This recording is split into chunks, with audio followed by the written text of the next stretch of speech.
ગુજરાત રાજ્યના નાયબ મુખ્યમંત્રી હર્ષ સંઘવીની ઉદ્યોગકારો સાથે બેઠક કરી હતી. સુરત મહાનગરપાલિકાના integrated control and commander centre ICCC ખાતે મળેલી આ બેઠકમાં ગાંધીનગર ઔદ્યોગિક સચિવ સહિત સુરત જિલ્લા કલેક્ટર અને ઉદ્યોગકારો હાજર રહ્યા. ખાડી દેશમાં ચાલી રહેલા યુદ્ધને લઈ ઉદ્યોગો પર થયેલી અસરને લઈ ચર્ચાઓ કરાઈ હતી. ટેક્સટાઇલના યાર્ન, લૂમ્સ વગેરે ઉદ્યોગકારો સાથે બેઠક કરાઈ હતી.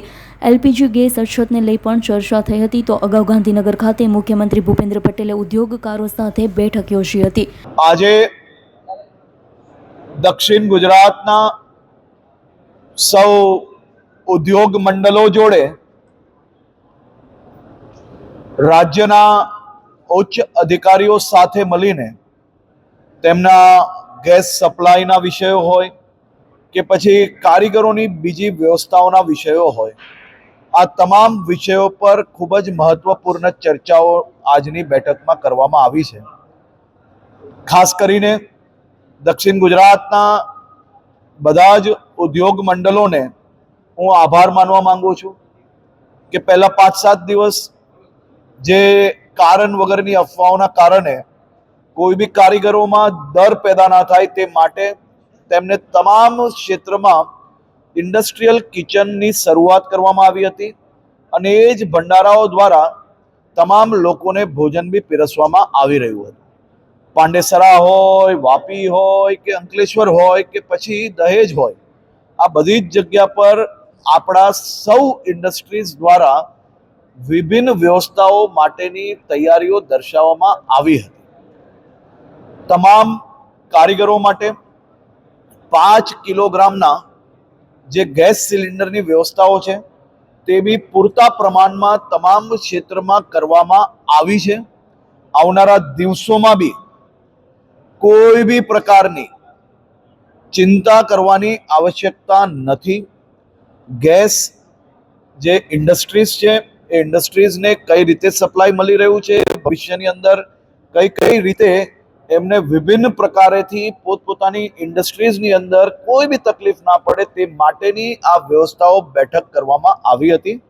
તમામ વેપારીઓને બી નાની મોટી જે કંઈ મુશ્કેલી હતી એ મુશ્કેલીઓ બી બેઠકમાં જ દૂર કરવામાં આવી અને સાથે સાથે કોઈ બી પ્રકારની ભ્રામક વાતોની અંદર કોઈ આવવાનું નથી. કોઈ અફવાઓમાં કોઈ બી વ્યક્તિ તમને કોઈ ખોટા મેસેજો ફોરવર્ડ કરે છે તો સરકારી વિભાગ જોડે તમારે ટેલી કરવાનો છે. કોઈ બી વ્યક્તિ આ પ્રકારની કોઈ માહિતી આવીને માહિતીને સમજ્યા વગર જો એકબીજાને ફોરવર્ડ કરશે, કોઈ બી અફવા ફેલાવવામાં ભાગ બનશે તો તેઓ પર બી ખૂબ જ ગંભીરતાપૂર્વક ગુનો દાખલ કરવામાં આવશે. છેલ્લા અનેક દિવસોમાં ગુજરાતના ખૂણે ખૂણેથી કાલાબજારી કરનાર લોકો ઉપર કડક પગલાં ભરવામાં આવ્યા છે અને હાલમાં બી દરેક જિલ્લાઓમાં અલગ અલગ ટુકડીઓ બનાવવામાં આવી છે.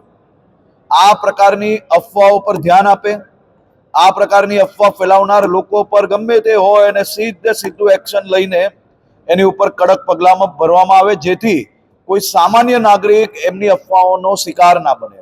અને આ જ પ્રકારે એ અલગ અલગ ટુકડીઓ દ્વારા આ કાલાબજારી કરતા લોકો ઉપર બી વોચ રાખવામાં આવી રહી છે.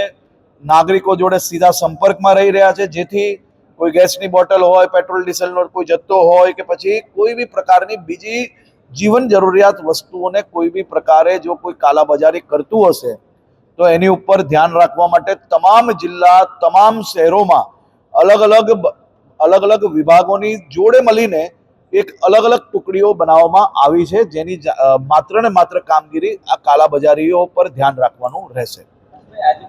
Bureau report S9 news Surat. અમારી તમામ માહિતીથી અપડેટ રહેવા માટે જોડાયેલા રહો S9 ન્યૂઝ સાથે.